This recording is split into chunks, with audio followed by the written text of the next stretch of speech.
Well, I just wanted to make a stupid little follow-up video. Put some tape on the top plate there that was buzzing. So now it's a lot quieter anyway. Still has a little bit of a buzz, but heck, it's not like a annoying like bumblebee sound, like 1,000 times worse than a bumblebee buzz. So yeah, that's how it's supposed to sound. Alright, so now that that's fixed, I'm gonna probably have to figure out a way to attach the ends of the connectors of the bulbs a little bit better, so I can maybe actually use this as a lamp fixture. But yeah, it's pretty much, this is how I'm going to keep it.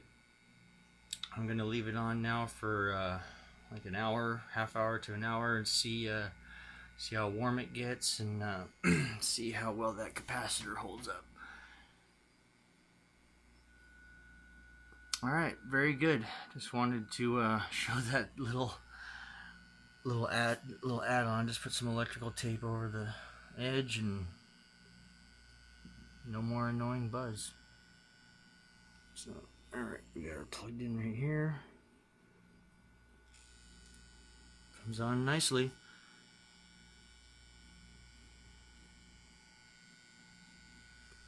So, like I said, unless one of the windings gets a wire cut, or if the capacitor ends up failing because it gets too hot, or if the bulbs accidentally get broken or shattered, or the vacuum inside the bulbs gets jeopardized, or if the seal of the vacuum gets punctured, or if it gets submerged in water. Those are like literally the only ways that this fixture can fail. Other than that, this can go out into the rain as long as the ballast is vertical, as long as it's up and down. Because if you have it flat, then the water sits on it, and you don't want the water to sit on it. If you have it vertical, then it all falls off of it, so that's okay. And these can be out in the rain, and they'll do just fine. They can be out in the heat as well. These transformers can get really hot. I mean, to the point where that one in the middle got to the point where it started to turn black because it got so hot. So I stopped using it with those smaller bulbs. But these things are really tolerant to the heat.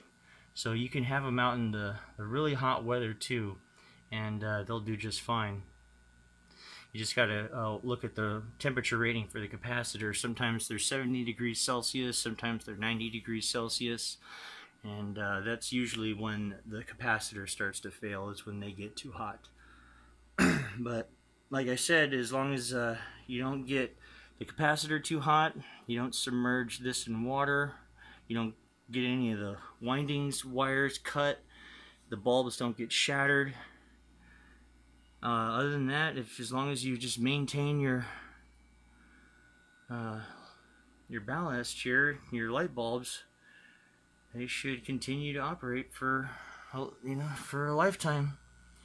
Almost could start my own light bulb shop and start selling these from 8 inches to 8 feet lamp fixtures with lifetime guarantees, as long as there's no physical damage done to them. Okay, alright, just wanted to make a little follow-up video here, and we'll give this a little test and see how well it does after about an hour.